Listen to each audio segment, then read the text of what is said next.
Bueno, ya estamos en el aire con Fernando Tola, como os anuncié, y bien, para hablar pues sobre temas como... Con él siempre los temas son súper interesantes y suculentos, ya que tiene, pues, no sé, pues ahí una biblioteca entera, ¿no? De conocimiento y de experiencia, que es lo que tiene la edad también, ¿no? También la partida de nacimiento. Exacto, ¿no? La partida de nacimiento, la partida de salida de... Esto no se sabe, ¿no? No se sabe. No se sabe.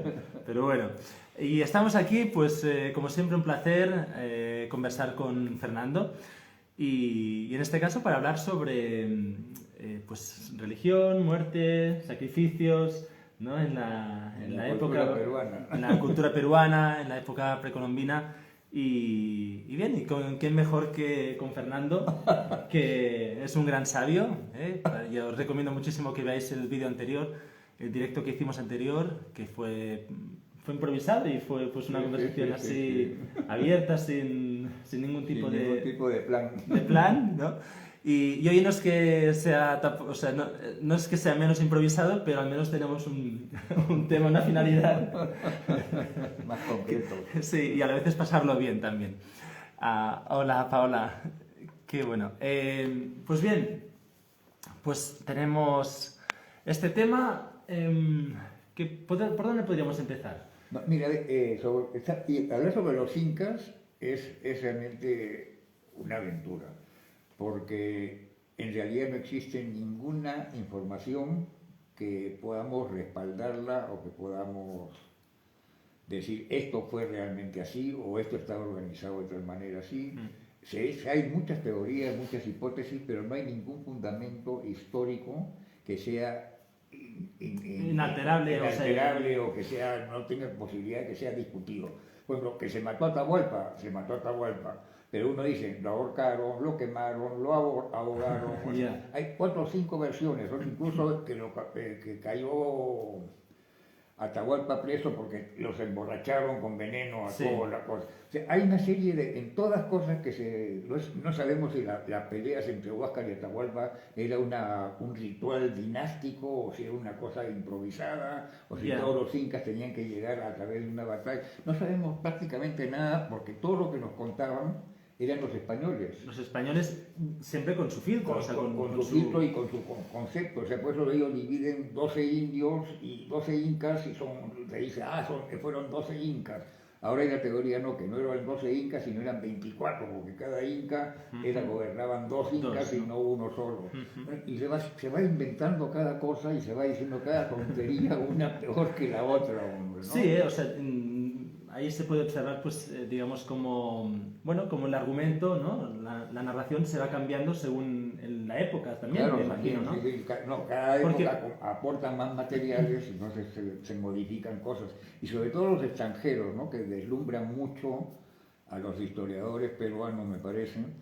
Y hay Suidema y Rowe, este tipo de historiador, que los peruanos lo siguen al pie de la letra y dicen cada cosa que tú dices, bueno, ¿de dónde sacan esto? ¿Cuál es la fuente? ¿No? Por ejemplo, el Suidema habla sobre las sayas y las mamaconas a partir de los cronistas más tardíos, ¿no? O sea, no los primeros, sino los últimos, que suponen que además un Mamampoma de Ayala, que es ahora la gran celebridad de los cronistas, que yo estoy de acuerdo con Porra Barnechea, ¿no? Que dice que es completamente incoherente, repetitivo, que no tiene ningún sentido. O sea, algún historiador lo señala. O sea, sí, esto sí, ¿eh? Sí, entonces así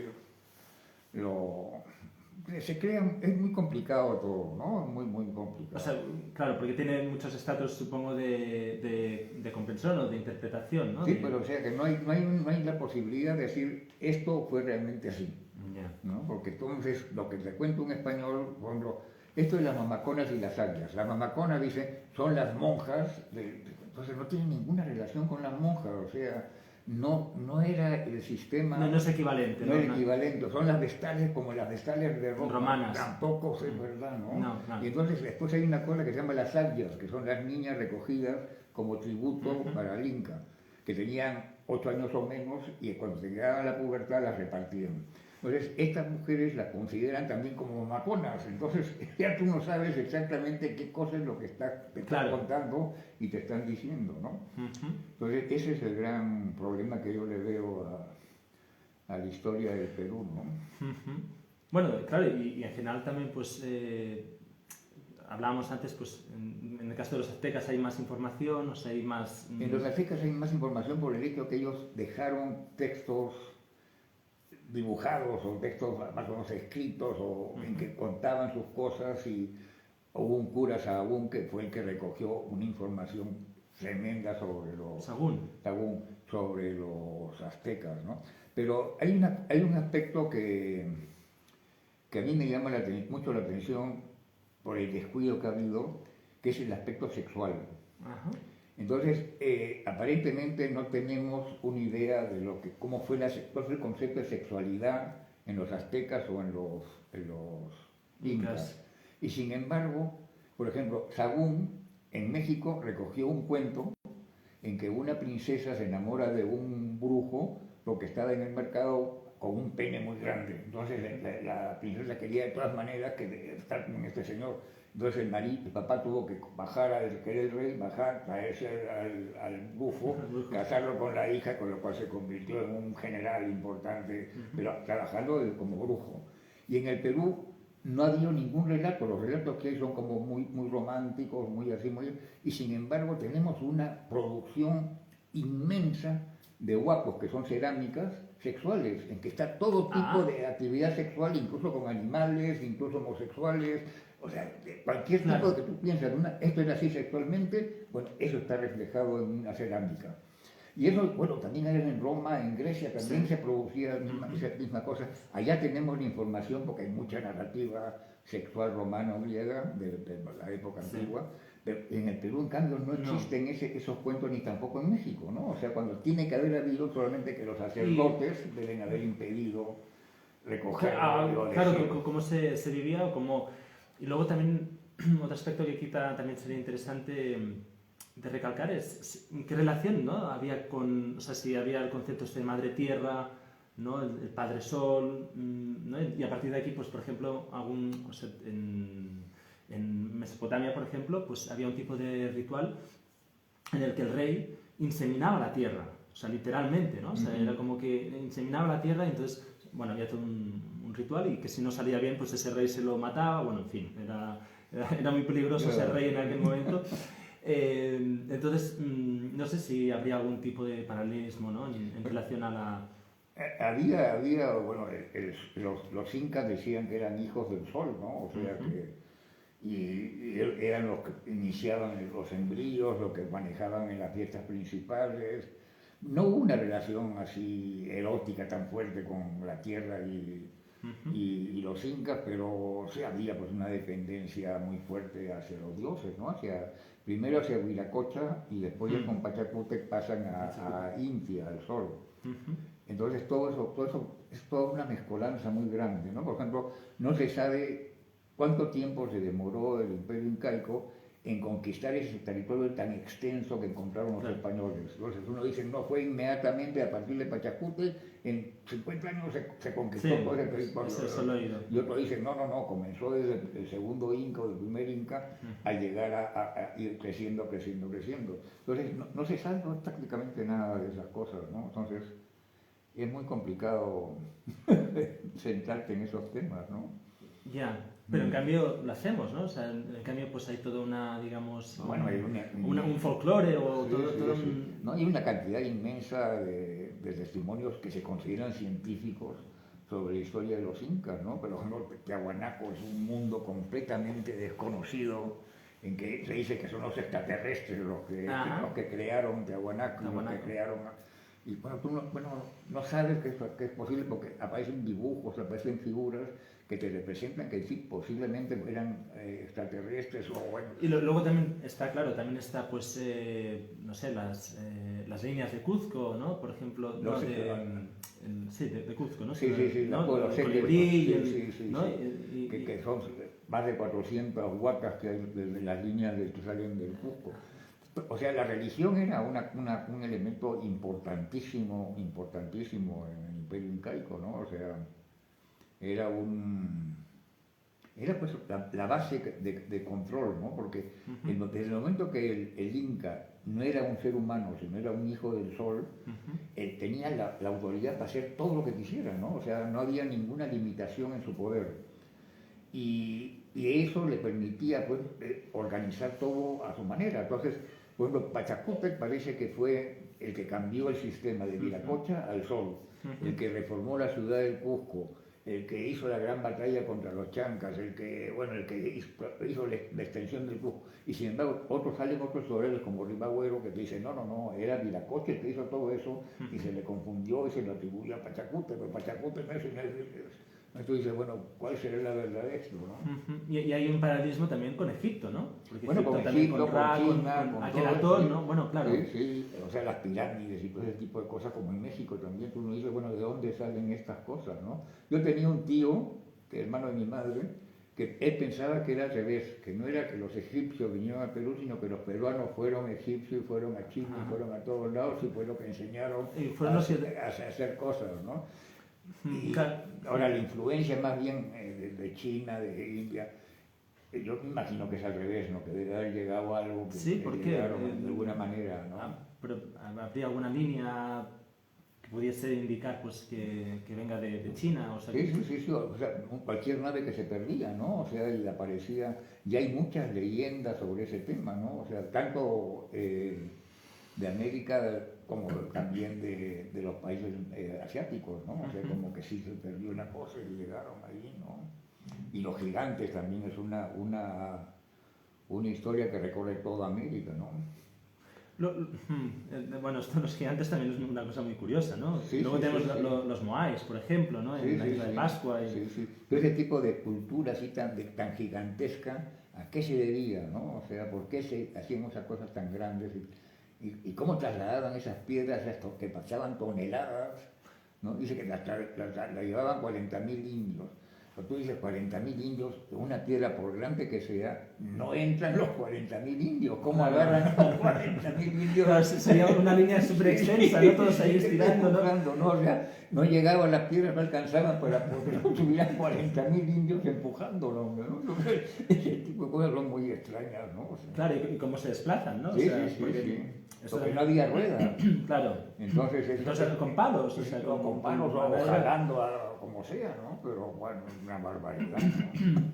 Ya, claro. Sí, pero todas esas cosas son así, todo ese tipo de misterio, que a mí me divierte mucho, ¿no? Porque a mí esa cosa de encontrar ese tipo de errores interpretativos o de cosas que se inventan sobre los signos, yo me divierto mucho, me es una barbaridad, pero es muy divertido, ¿no? Qué bueno.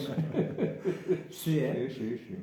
Ahora estoy trabajando o sea, en la historia del Perú hay una parte que se ha descuidado, curiosamente con todo lo que hay del feminismo, esto casi, que es un sistema religioso que que había la adoración al sol en los templos y había unas escuelas que eran como el tributo al Inca, que se llamaban las ayas, y las que se daban al templo se llamaban mamaconas.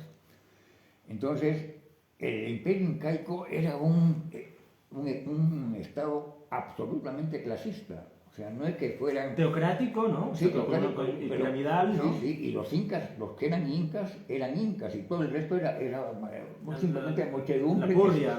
Sí. Y todo el sistema de tributo era el esfuerzo físico, era la capacidad de producir cosas, ¿no?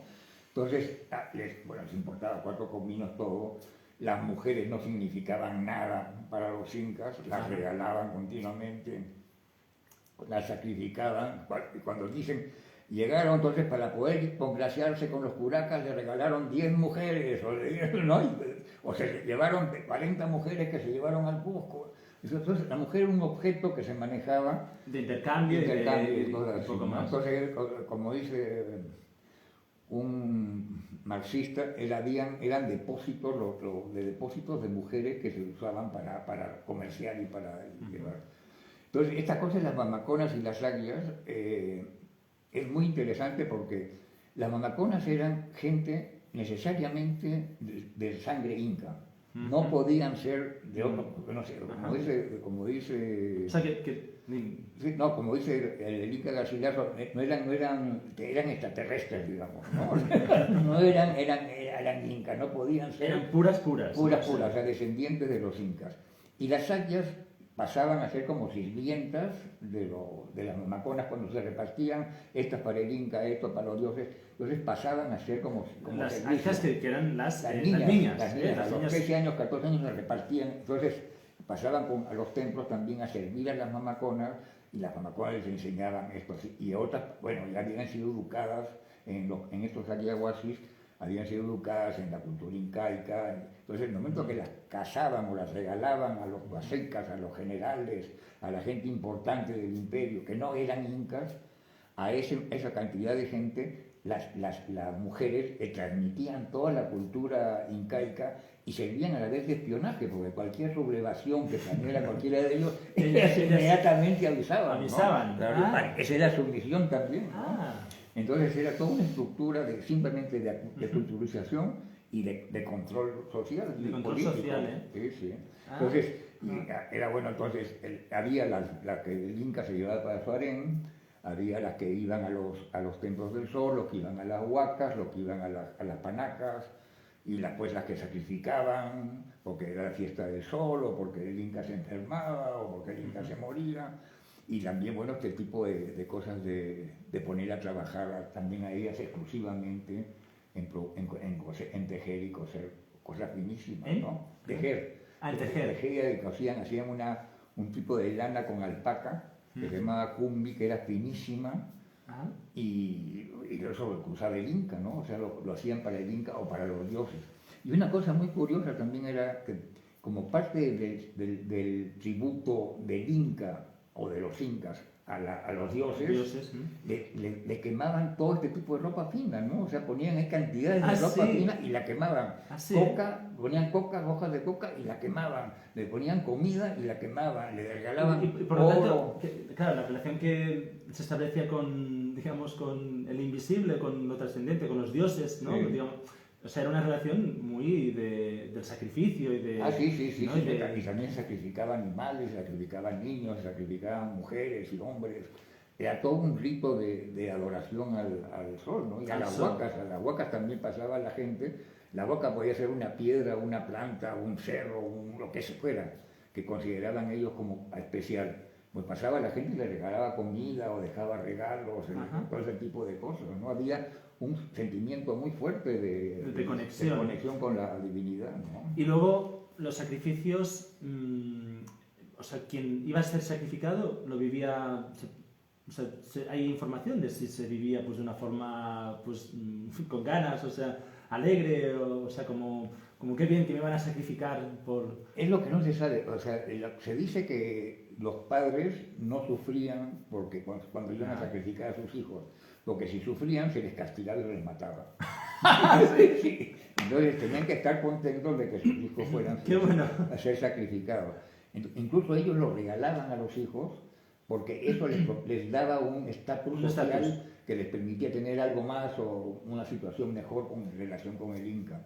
Entonces todo eso era parte de un sistema. Otros dicen, ¿no?, que sufría mucho, que era un pesar tremendo para los incas, para los indios, dar sus hijas y dar sus hijos.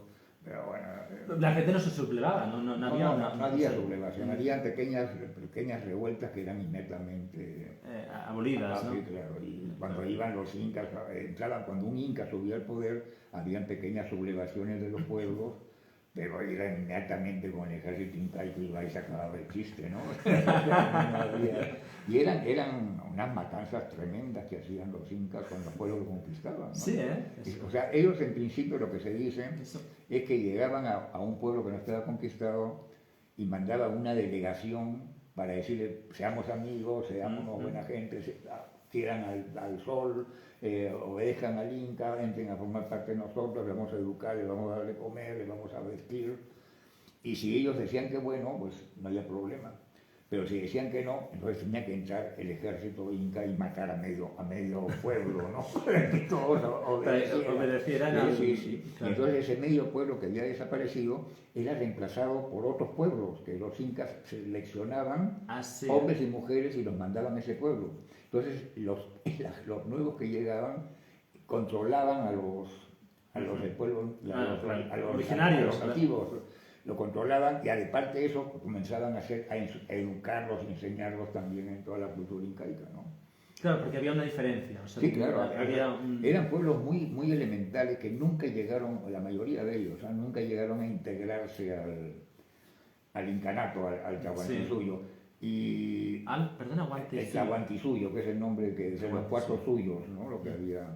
Y había muchos pueblos pues, que no estaban de acuerdo con el Inca y estaban sometidos por el ejército incaico, ¿no? Entonces cuando llegaron los españoles, lo cual también es otro absurdo, pues son 170, 200 españoles, 300 españoles que llegan y los incas dicen, bueno, mira, vamos a ir a que nos ayuden, vamos a apoyar, que nos apoyen 300 tipos cuando el ejército de Atahualpa dice que eran 80.000 o 40.000, ¿no? Entonces, y que los incas fueran a pedirle ayuda a los españoles, pues están completamente chiflados. ¿No? O sea, y además, tú piensas que llegan al Cusco, a Cajamarca a capturar, a enfrentarse a Atahualpa, llegan 168 con 60 caballos, ¿no? Y los caballos estaban cojos, había jinetes que no sabían montar. Además, tú piensas que llegan todos con vestidos de metal y todo, y llegan todos zarrapatosos porque durante el camino se les dio la lluvia, el frío, se había reventado la ropa, llegaban con llenos de trapos, ¿no? Vestidos con camisas incas o lo que sea. Porque esas cosas se pudrían los zapatos, el pantalón, las camisas se pudrían con el sol, con la lluvia, con todo eso. Claro, y la escena debía ser dantesca, ¿no?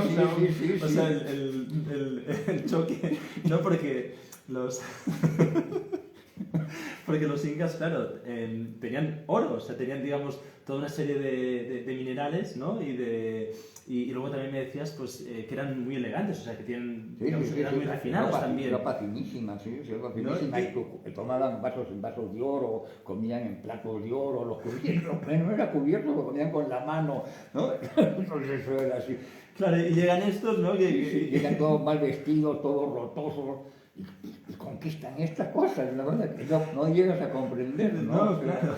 Una cosa así. Bueno, se dice que era la combinación entre el caballo y el hombre, ¿no? O sea, montado en el caballo, que lo veían como... Pues ya sabían, o sea, Atahualpa, claro, Atahualpa ya que con la onda le tiraba y veía que caía y... habían matado varios caballos, habían matado a españoles que venían a caballo, los habían matado, y a Atahualpa le informaron, mira, tienen estas cosas, tenían tres fusiles, tres cosas que tenían que cargar, pues cargarlos se demoraban media hora, y un cañoncito que disparaba, ¿no?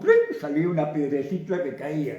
Entonces, eso era todo lo que tenían, y la espada, dicen, mataron 5.000 indios, ¿no? Cuando capturaron a Atahualpa, dicen, bueno, 160 españoles con una espada mataron 5.000 indios, ¿cuántos indios mataron cada uno, no? Entonces, es imposible que estuvieran en 2 horas matar 5.000 indios, ¿no? Sí, porque fue rápido, o sea, se dice que fue... Porque era casi noche, entonces, ya Pizarro los llamó y ya se regresaron todos, y se mataron unos 5.000 indios, bueno, ¿qué indios mató cada uno, no? Entonces todo es una cosa así como muy esotérico, ¿no? Claro. Se pierde ahí Se pierde todo, sí, ¿no? sí. Claro, quizá, no sé si tuvo algún tipo de influencia el hecho de que... Bueno, por un lado se dice que cuando vieron llegar las 3 carabelas, ¿no? Pues ahí se dio una cuestión cósmica, ¿no? O sea, cosmológica. Lo de Colón. ¿No? Lo de Colón, ¿no? Y que a partir de aquí, pues... hubo toda esta mitología de que llegaban los que estaban esperando, ¿no? O sea, que llegaban los antiguos. Pero Atahualpa nunca se creyó eso, ¿no? O sea, Atahualpa no pensó que... su idea era capturar a los españoles, matarlos, guardar unos cuantos capados, castrados, para que cuidasen a las mujeres y sobre todo ocuparse de los caballos para tener más caballos, ¿no? Pero los españoles importaban 4 cominos, ¿no? Y podía haberlos matado así, cuando subían por la sierra, que no podían, tenían que bajar del caballo y todo eso. Además, subir a la sierra y subir a 4.000 metros de altura, ya estás ahogado, no puedes tener... Y no estaban acostumbrados. No estaban acostumbrados. Pues además, qué cosa, ¿qué te digo? 3 meses para llegar a Cajamarca, y no se bañaban, no tenían para comer lo que les daban, la ropa se les rompía. Todo, bueno, está la idea esta de, no sé si conoces a Jared Diamond, ¿no? El que escribió el libro este de pistolas, acero y virus o bacteria. Bueno, el título es, lo digo de memoria. Y que esgrime el argumento de que debió de ser básicamente por la cuestión de que los españoles transmitieron otro tipo de virus, o sea, otro tipo de enfermedades, que fue lo que acabó con la población. Sí, pero bueno, pero cuando se encuentran los españoles en México o los españoles en Incaico, se enfrentan a ejércitos, no se enfrentan a enfermos. Entonces, que se murieron mucha gente de la peste, pues, indudablemente que sí, antes y después de la conquista. Pero que cuando llegaron, cuando hay el enfrentamiento... Sí, o sea, que pudieran haber dominado, claro, o sea, haber controlado la situación. Era por la cantidad de gente, o sea, lo raro... ¿Y qué sucede? ¿Qué debió de suceder? Yo lo que creo es que era una cosa tan piramidal que si el Inca no decía ataquen, no atacaban.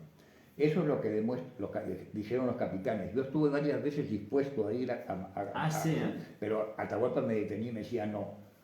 Entonces, ¿por qué? Seguramente porque temía que lo mataran. Si le atacaban los incas a los 180 españoles, o los 500 con Miguel Almagro, esa gente lo matarían a Atahualpa como primer acto, para evitar el triunfo de los incas. Sí, pero si eran, digamos, si era tan dispar, ¿no? El número. Sí, pero es que la orden de Atahualpa era paren, no vengan, ¿no? Vale. Y cuando agarra y manda a Atahualpa, le dice, en el Cusco hay mucho oro. Vayan los españoles al Cusco y traigan el oro que hay. Entonces mandan a 3 españoles que los llevan cargados en hamacas, en cosas, los llevan al Cusco, ¿no? Y estos llegan al Cusco donde está Quisquis, que es uno de los generales más bestias de Atahualpa, con 30.000 soldados, y entonces tienen que recibir a los españoles, darles cosas para que carguen el oro, verlos sacar las cosas del Templo del Sol, las paredes que estaban ahí. Así. Se violaron a todas las vírgenes del Sol que había en el templo, entraron y destrozaron donde estaban las panacas, donde estaban los bultos de los incas, le sacaban todas las joyas y después agarraron y se fueron los 3 cargados de oro porque el Quisquis le dio todo, hasta gente para que cargaran. Entonces dice, bueno, ¿qué pasaba para que sucediera eso? ¿No? Porque son 3. ¿No? Y quizá tuvo algún tipo de influencia, pues no sé. Pues, era la orden de Atahualpa, que no podían hacer nada. O el hermano de Pizarro se va a Atahualpa dice, en Pachacamac hay mucho oro. Entonces vayan allí y sacan el oro.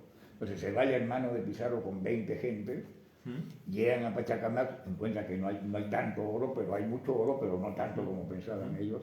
Y el hermano sube al templo donde no se podía subir si no hacías ayuno un año y todo así. Sube al templo, agarra al Dios y lo destroza porque dice, es espantoso, apestaba. Entonces le agarra y lo machuca y lo tira. Y entonces todos los indios se quedan helados ahí, pero nadie ataca ni mata a nadie, ¿no? Entonces es una cosa increíble esa, ¿no?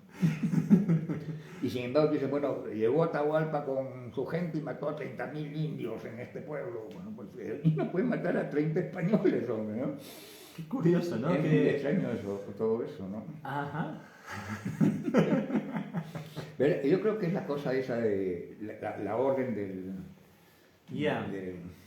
del Inca, el que tienen que obedecer, ¿no? Y si el Inca dice no ataquen, pues no atacan. Bueno, haciendo un paralelismo así muy rápido y muy, digamos, un salto muy grande en el tiempo, es lo que uno de los argumentos que se esgrimen respecto a la Segunda Guerra Mundial, ¿no? Porque Hitler y las tropas la Wehrmacht, etcétera, pues ¿por qué no llegaron realmente a conquistar toda Europa?